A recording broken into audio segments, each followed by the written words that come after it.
What is going on, everybody, down here? And it's been about 2 months since we've looked through this, but we're going to go through relative value of Mega Evolutions, Sword and Shield, and Scarlet Violet. I also pulled in the specialty sets from Crown Zenith through Ascent Heroes, so we can look at this as well. And it's really, really interesting because a lot of these sets have gotten to the point where they're either hitting new highs for the first time since October, and really the end of October of last year was when all the singles hit new highs, or they've pulled back fairly substantially and they're just kind of ho hum. So I want to go through this and again, just walking everybody through this real quick. We have box prices here. This is just the lowest listing non-shit seller on TCG Player. Here's the set value. Here's the price per value. So this is literally just set value divided by booster box. It is a variable that we can use just to calculate the relative value of the box versus the value of the set. And then I kind of color coded this just to kind of, the light green is the best value. The blue is the second best value. The orange is to the point where it's probably fairly valued, where there's not nearly as much upside. And then the gray are really items that don't apply to this analysis, for example, and we'll walk through that very quickly. So Perfect Order, Phantasmal, Mega Destined, they're all going to get hammered with reprints, or I should say 3 of the 4 are. Perfect Order is new, so the set value hasn't settled per se. The box price in some of these instances is a little inflated, so you can't really glean that much information from this. And then if we go down to the other end of the spectrum, you have Darkness Ablaze, Rebel Clash, Sword and Shield base, where these boxes are worth just about or more than what the entire set value is, because the boxes themselves are extremely rare and super collectible.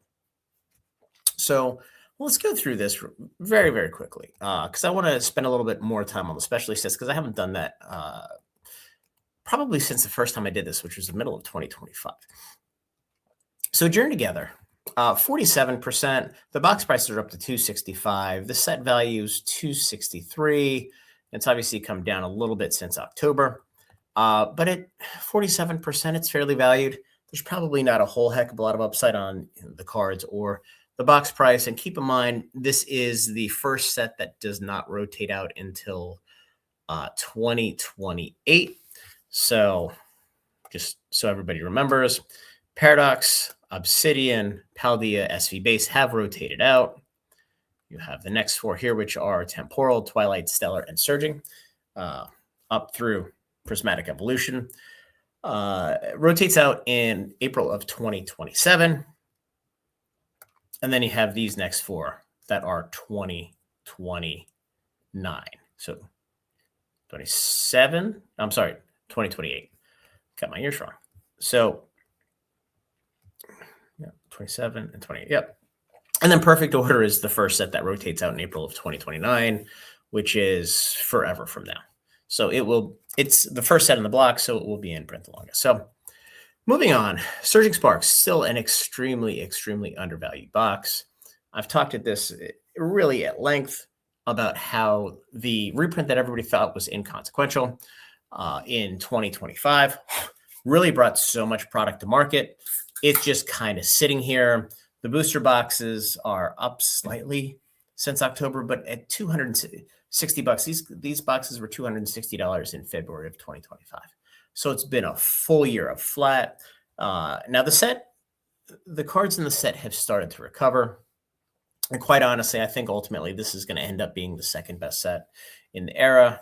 People can argue what Paldea Evolved is with Magikarp, but quite honestly, I think Surging Sparks is an ultimately better, deeper set. But, you can go either way. Stellar Crown at 53%.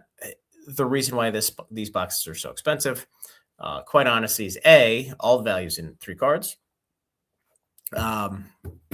Darkspun, it's up and coming. It's sitting at like $80 now, which is crazy. But there wasn't a whole lot of it printed. Twilight Masquerade, we did get a booster box reprint of this in 2025. I think it was over the summer, but we're back to $345. which is right around the all-time high. The value of the cards is set, 1291. Now, if we go back to October, this was a little suppressed because we did get the massive dump of ETBs a couple months before. So there were more cards in the market. And then let's talk about Temporal Paradox, both right around $1,000, 300 for Temporal, 299 or 282 for Paradox. Quite honestly, Paradox is undervalued by a ton. I think Temporal probably is as well. But I mean, the fact that this just rotated out, you have Obsidian Flames that's $100 more and half the value of the set. Now, again, granted, Obsidian Flames presumably has less supply out there than Paradox Rift, but we'll see what these look like in a year. Obsidian Flames at 76%. This set is not nearly as rare as what you see with Sword and Shield Base, Rebel Clash. Darkness Ablaze, there's no reason for it to be here other than people love Charizard sets, and it's a cool looking box.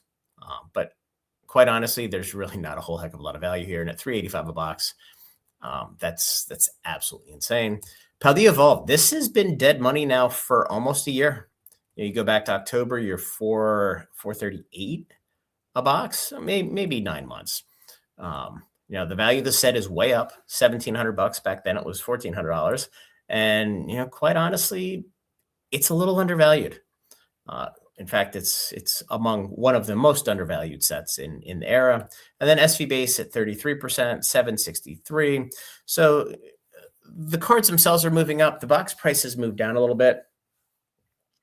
So, it's one of those sets where there's still a lot of it out there. People don't know whether to go up or down. But ultimately, with Sword and Shield, or with Scarlet Violet, Surging Sparks, Twilight, Paradox Rift, and Paldea Evolved, they're the three best sets, or the three best sets from a value perspective. Temporal Forces is right at 30%, and then SV Base is at 33%. Everything else is pretty fairly valued at this point. But honestly, my favorite right now, Surging Sparks. The fact that it can be had at $250, $260, $270. Absolute home run, especially for a set that does rotate out next year. It is probably the best value of any product right now in the Scarlet Violet era that is not called Prismatic Evolutions or 151 or Paldean Fates. So moving to Sword and Shield. So Sword and Shield has been stagnant for a while. And what we see here is the price of the boxes, since October of last year. Silver Tempest is down. Lost Origins down. Astral's down. Now, Brilliant's up pretty substantially. Fusion's flat. Evolving Sky's up $100. It doesn't really matter. Chilling's down. Battle Styles is down. Vivid is up a little bit. And then you have the three sets that are all up because there's just less and less every day. But you only have a handful of boxes that are up. Now, on the contrary, the singles themselves are way up for Lost Origin, up for Astral, up for Brilliant. Actually, it's down a couple dollars for Brilliant. Up a little bit for Fusion. Evolving Skies is down by like $700, but then Chilling's up. Battle Styles is flat. Vivid Voltage is up, and then you have the other three sets. So we're starting to see an imbalance where the box prices have either stagnated or come down, but the singles within the set have continued to move up and recover from the highs of October and then the November, December, and part of January, a little bit of cooling off period. So what this has done, this has created a decent amount of opportunity here. And obviously Chilling Reign, and this has been undervalued for a year and a half now, well, probably longer than that based on the value of the cards in the set, which tells me that people aren't catching on to this, or there's just a lot of it out there. And people keep leaking it into the market, but it's a $500 box, which is the cheapest it's been in over a year. But again, at 29%, super cheap. Astral Radiance, same deal. 34% is cheap. And then Silver Tempest at 37%. Those are the three best value sets in the Scarlet Violet era, or in the Sword and Shield era. And then, as I mentioned, Battle Styles, another set that is at $260. The value of the cards in the set's just under $800. It's not terrible, but then everything else it's fairly valued. Vivid over 50%.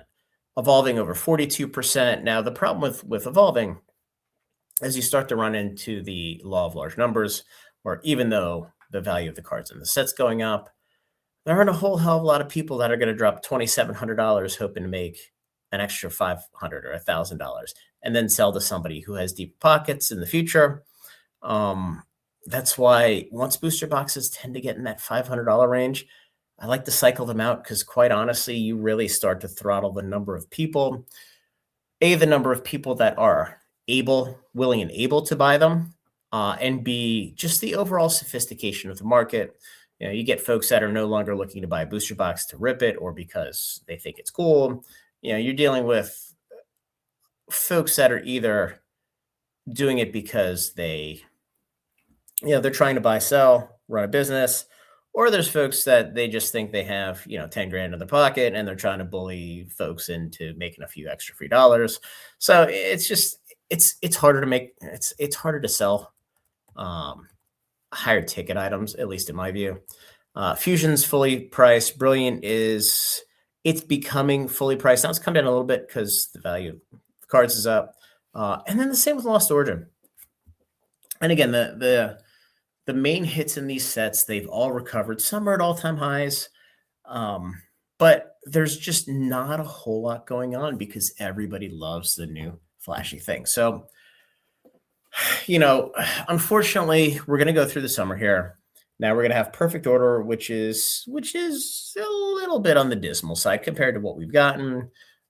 We have Chaos Rising, which, again, the Greninja is going to be a $400 or $500 card. It just is what it is. The gold's going to be $250. The set will do fine. And then we have Pitch Black, and who knows what's going to be in the set. Hopefully we find out here in the next couple weeks from Japan. But we're going to have 3 small sets. Now, maybe the lack of attention on that is going to refocus people on the Sword and Shield era. But once we get to August, people are going to start sniffing around 30th anniversary. And I have a hard time believing that there's going to be a whole lot of spend going into any of the standard sets when 30th anniversary hits, because it's going to be absolutely batshit crazy. We should theoretically get an Ascended Heroes Ultra Premium Collection, another item that everybody's going to want. Or I should say Super Premium Collection. We'll get a regular, probably another Mega Super Premium Collection, similar to what we got with the Mega Charizard last year.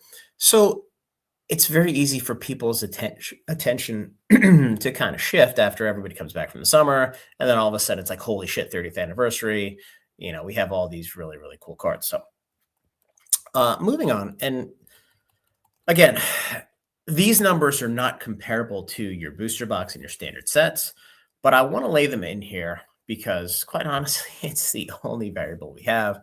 And with ETBs, it gets a little funky because when you go to 151, the set value is actually, it's less than Paldean Fates. It's less than Crown Zenith, but the ETB is through the roof because it's 151 and people collect the ETB itself. There also hasn't been any reprints of them in 2 years. And I don't even know if there was a reprint in early 2024. I quite honestly don't remember. But Crown Zenith, we know we got a ton of product. Well, we got a ton of product at the end. Paldean Fates, there was certainly a reprint because these were sitting on shelves 18 months ago for $35, $40. Shroud of Fable at $98 in ETB. Who'd have thunk it? And I just sold not all of mine, but most of mine at 70. So congratulations to folks who bought it on TCG Player. Prismatic. And what I want to point out is this era or generation is not like this era or generation. The sets are infinitely better. They're obviously printed to a larger extent, but they're also infinitely more in demand because you have your evolutions, you have your Gengar, and your Pikachus, you have Black Bolt and White Flare, which just has not gotten much reprint at all since it's come out. This is kind of the redheaded stepchild, not dissimilar to Shrouded, and not dissimilar to Paldean Fates. Now, Paldean Fates wasn't a summer set, but it didn't get nearly as much love as what Crown Zenith did. SV 151, and prismatic. But these 2, 4, and 3% of the set value was crazy. Now, Ascended Heroes, obviously the set value is super inflated. We haven't even gotten to the booster bundles yet, but my understanding is that the printing for Ascended Heroes is substantially completed for the first release of all of the products. It's being cut over for 30th anniversary here in the next couple weeks. So what we have on the market is what we have. So I'm sure they're going to hit it again after 30th anniversary is done, but I don't see us getting much, if any, ETBs probably for the next 6 months, which means the Ascended Heroes ETBs are going to push $200. They may even push $250. And obviously we just got a large amount of prismatic evolutions. Like I said, my best guess was about 300,000 to distribution. There's 325,000 just on Walmart alone. So there's probably $1 million, $1.2 million out there, maybe even $1.5 million that just got dropped into the market, which for all intents and purposes is a small number. But there's so many people that got these at, was it $80, $75, $80, or $90, whatever on Walmart. They're just flipping them as quickly as they can to make a quick buck. So once we work through that support or that supply, prismatic evolutions ETBs are done. In 6 months, I would be surprised if they're not sitting at $400. And again, Ascended Heroes, I just see going to $250. If we get another reprint in Q1 of next year, that's great. But then we're coming right up onto on the rotation out. Because remember, Ascended Heroes is the last set that rotates out in 2028. So, clock's ticking on all these. Black Bolt, White Flare, who knows what's going to happen, but the set values are good. These set values are very, very commensurate with Paldean Fates. So, we'll see what happens with this. But I think long story short, the value of Ascended, Black Bolt, White Flare, Prismatic Evolutions are all severely, severely undervalued. I think the ETBs for Crown Zenith are undervalued as well. 151 is, people are going to buy it. It is very, very, very fairly priced compared to everything else in this space. So that's where we're at. Haven't looked at this in a couple months. I want to take a look at this again because I know a lot of the single values have moved up. Some booster boxes have skyrocketed. Some have pulled back. But quite honestly, we're seeing the same things over and over again. Chilling Reign is undervalued. Paldea Evolve's undervalued. Evolving Skies was undervalued for a while. Now it's not so much anymore. And then you have Surging, the set that got all the reprints. You have Twilight, you have Paldea Evolved, and Paradox Rift. And that's kind of where we're at. Silver Tempest, Astral Radiance, the two sets that people sort of kind of, but not really like. That's where the value is at this point. So I think, quite honestly, it's just going to be more exciting for people to buy Ascended Heroes and Prismatic Evolution. And then 30th anniversary. And it remains to be seen what happens with these Sword and Shield era boxes that are, on average, I actually have it right down here. 4 3/4 years old for Sword and Shield, 2 years old for Scarlet Violet, and 4 months old for Mega Evolution. And you can see the box price, $306 on average for Mega, $341 for SV Base or for Scarlet Violet, and $700 for Sword and Shield. So the world of the Rip and Ship combined with the world of the Pokemon Company continuing to pump out quality products, it's just zooming and nothing's going to stop it. So anyway, guys, like the video, subscribe to the channel, join the Discord, and we'll talk soon.